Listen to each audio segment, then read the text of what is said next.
As you gathered from the title of this video, I will be making a Harley Quinn inspired hammer from recycled materials, and if you're wondering why the audio doesn't match up with the lip sync of the video, that is because I did record this video and the sound quality was so bad that I didn't want to bring that upon yourselves, so I'm voiceovering it.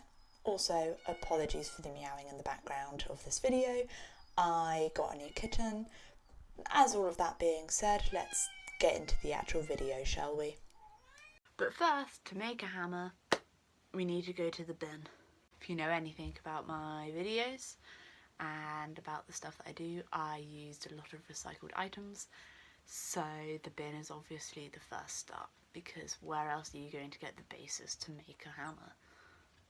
I'm gonna go see what's in the bin. Thankfully the recycling didn't go out, it was the general waste that went out, so we should have about a week's worth of recycling in the bin. So I'm gonna go and check. I had a successful haul. Empty cat food box, which I could potentially turn into like the bit. I got these as well because I'm not too sure how I'm gonna make this, and just having generic cardboard is good. And thankfully we have Pringle cans, so I have a handle. I'm going to rinse them out because that should be relatively waterproof, so I'm going to go rinse these out. I took the Pringle cans and hot glued the bottoms of each before putting them together, adding a layer of sellotape around the seal for extra stability. I then got the cat food box and turned it inside out, creating extra folds so it had a more rounded shape to it, before getting the two empty boxes and doing the same with them before attaching them together. I then figured out which part I wanted to be the bottom of the hammer, cut a hole into this the size of the Pringles can before hot gluing that in place. So, as you can see, I've got this bit done. I'm going to get some cardboard. I'm going to fill in the gaps so that it's equal the way around on both sides, and then I'm going to get another piece of cardboard to actually cover this bit, and then I believe we can then paper mache. I got this and this, which I'm going to use. I'm then probably going to use this for the outside of this bit, and then I'm going to use this for this bit. I got some more cardboard and added it around the edge of the main bulk of the hammer, filling in the empty spaces with it, using leftover pieces I had, and then sellotaping and stapling pieces in place to create the edge of the hammer, trying to overhang it on the edge where possible as a means to try and make it more stable, using a large amount of the scrap material and cutting it to shape that I needed for it to have absolutely no holes in. As I know from past experience, it will make it easier to paper mache over if I have a solid base beforehand. I then got pieces of cardboard, and I put it at the bottom of the Pringle can, cutting it to shape and then sellotaping it in place. So I've got the base for it, as you can see. Basically what I need to do now is I need to paper mache it so that I can paint it with an even coat, because from past experience paint doesn't go well on sellotape, and whereas 4 different materials it will go weird, so if I do paper mache then it will be even all over, and then I can paint it. I have no idea what colours to paint it, but I will let future me solve that problem. So now the paper macheing begins, I guess. I got a piece of paper and just put it straight on top of the handle and then made my way down there. I made sure that the edges had a piece going over it. I didn't want it to look like it was a piece of paper stuck on one bit, so I tried to make sure that all of the edges had a piece of paper folded over it rather than just kind of on the edge of it. Also, this would mean, in theory, that I could paint the edge and it wouldn't have a distinctive line of where the edge was. I also did a lot of paper mache around the base of the handle, where the handle meets the hammer part, more for stability, just for extra stability, to be honest, because I'm worried that the handle is gonna come away. So no, there's a cat. So I just wanted to make sure that it was sturdy. I also made sure that there was paper mache over the bits where the material changes, so the different types of cardboard, because obviously one's thicker than the other. So I just wanted to make sure that the paper mache hid that aspect as well. Finished paper macheing. I'm going to leave it overnight to dry. Hopefully it will dry by then.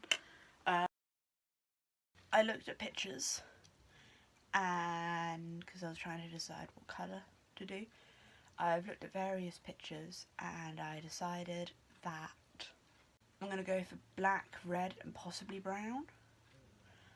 I'm going to go because I personally don't ever think that I see when she has her blonde hair, and her blonde hair tends to be more of the lighter toned colours, but when she has her black and red hair, then she has her black and red back. So I'm going to go based off of that, and I'm going to do a black and red themed bat. So I'm probably going to do this bit black and red, this bit probably black, and all of that good stuff. So wish me luck. So I got the hammer and I got a pencil and I traced around where the edge of where the colours would be different. That doesn't make sense, but we're going to pretend it does. And I then got some red paint and I painted the bits red that I wanted red. I don't really know how else to explain that. I knew that I wanted the two ends to be red and I wanted the bit furthest away from the hammery part to be red, so I painted them. I wasn't overly neat around the edge of where I traced. I used it as a rough guideline, but I wasn't too neat about it because I knew that any mistakes that I did and any neatness I could hide with the black paint, and I knew that I'd probably make a mess of it as soon as I did the black paint as well. It has relatively dried. This bit's completely dry. This bit, as you can see, is still wet, but this bit has also completely dry because, as you can see, some of it's darker than others. So I think I'm going to give it a second layer of paint just to give it that more finished look. I'm going to do that. So I did what I said that I was going to do, and I went over the red with a second coat, but I did end up running out of red paint, so I couldn't really do a very thorough job with a second coat. So I just went over the bits that were patchier than others to try and make it slightly more even.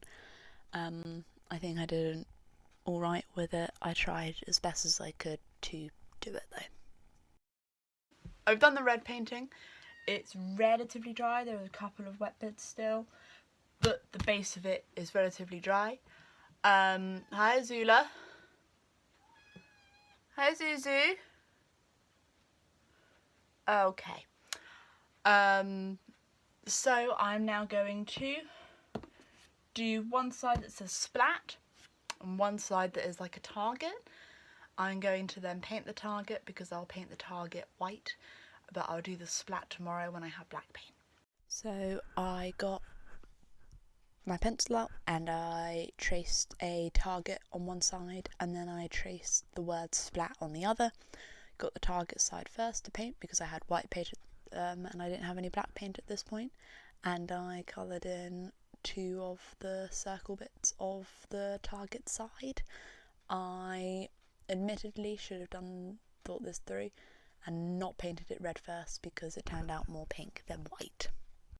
I have black paint which I will use to paint these bits black. I do have more black paint coming, but you won't see that. It will just be a different black paint that I end up using. But I'm going to paint it black and then I'm going to let it dry and then... Anyway, I'm going to start doing that. I'm going to carry on listening to the clog songs. My clogs is my purpose in life, to keep this safe until my child is at least 25. Then I will pass the clogs to them and then they'll fill them with pride. After I finished serenading my cat with the clog song, I got the hammer and I started painting the white bit black.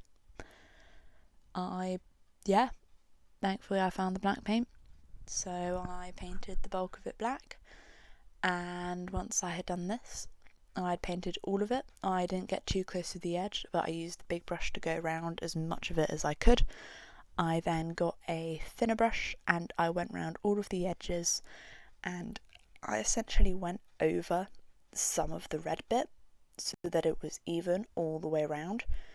And I did this for both of the ends and also the handle. Once I had done one top of it, and then I turned it over.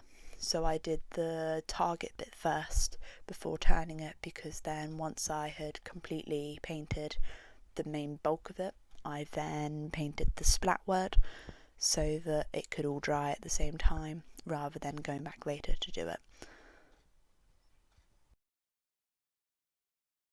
So I've done this. I reckon if I get a toothbrush and I flick black paint so it splatters, black paint on that bit, and then I'm trying to think about what to put on this bit, but I reckon black paint, red paint and white paint. I think that would look quite cool.